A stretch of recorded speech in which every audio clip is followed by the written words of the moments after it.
بسم اللہ الرحمن الرحیم۔ السلام علیکم۔ ابن عساکر میں ہے کہ حضرت معاویہ رضی اللہ تعالیٰ عنہ کے زمانے میں مسلمانوں نے جہاد کیا، جس میں عبد الرحمن بن خالد رضی اللہ تعالیٰ عنہ امیر لشکر تھے۔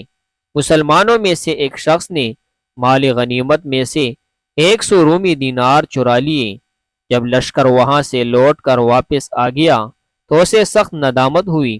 وہ ان دیناروں کو لے کر امیری لشکر کے پاس آیا، لیکن انہوں نے ان کے لینے سے انکار کر دیا کہ میں اب لے کر کیا کروں، لشکر تو متفرق ہو گیا ہے، کیسے بانٹ سکتا ہوں، اب تو اسے اپنے پاس ہی رہنے دے، قیامت کے دن اللہ تعالیٰ کے پاس ہی لانا۔ اس نے صحابہ کرام رضی اللہ عنہم سے پوچھنا شروع کیا، لیکن ہر ایک یہی جواب دیتا رہا۔ یہ مسکین ان دیناروں کو حضرت معاویہ رضی اللہ تعالیٰ عنہ کے پاس لایا اور کہا کہ آپ انہیں لیجئے، لیکن آپ نے بھی نہ لیے۔ اب یہ روتا پیٹتا وہاں سے نکلا۔ راستے میں سے حضرت عبداللہ بن شائر رحمۃ اللہ علیہ ملے۔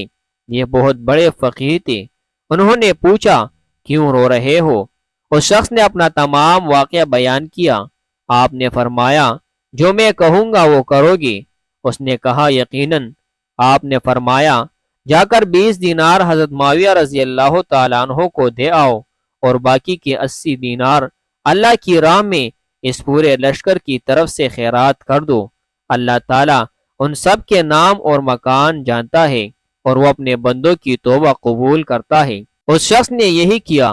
حضرت معاویہ رضی اللہ تعالیٰ عنہ کو جب یہ خبر پہنچی تو آپ نے فرمایا واللہ مجھے اگر یہ مسئلہ سوجھ جاتا اور میں اسے یہ فتویٰ دے دیتا تو مجھے اپنی ساری سلطنت اور ملکیت سے زیادہ محبوب تھا۔ اس نے نہایت اچھا فتویٰ دیا۔ ایک بار حضرت موسیٰ علیہ السلام نے کہا اے میرے رب، آپ مجھے اپنا عدل دکھلائیے۔ اللہ نے ارشاد فرمایا فلاں مقام پر چلے جائے۔ آپ علیہ السلام وہاں گئے۔ انہوں نے ایک چشمہ اور ایک درخت دیکھا، درخت کے نیچے چھپ کر بیٹھ گئے۔ اتنے میں ایک سوار آیا، اس نے چشمے کا پانی پیا اور 1000 اشرفیوں کی تیلی بھول گیا۔ اس کے بعد ایک لڑکا آیا اور تیلی لے کر چل دیا۔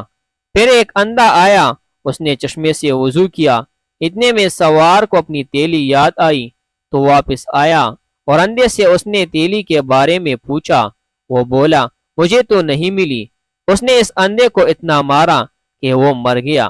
حضرت موسیٰ علیہ السلام کو اس سے بڑا تعجب ہوا تو اللہ تعالیٰ نے ان کے پاس وحی بھیجی کہ لڑکے نے اپنا حق وصول کر لیا، کیونکہ لڑکے کے والد سے اس سوار نے 1000 اشرفیہ لی تھی، اور اس اندھے نے اس سوار کے باپ کو قتل کیا تھا، اس لیے ہر حقدار کا حق میں نے اس کے پاس پہنچا دیا۔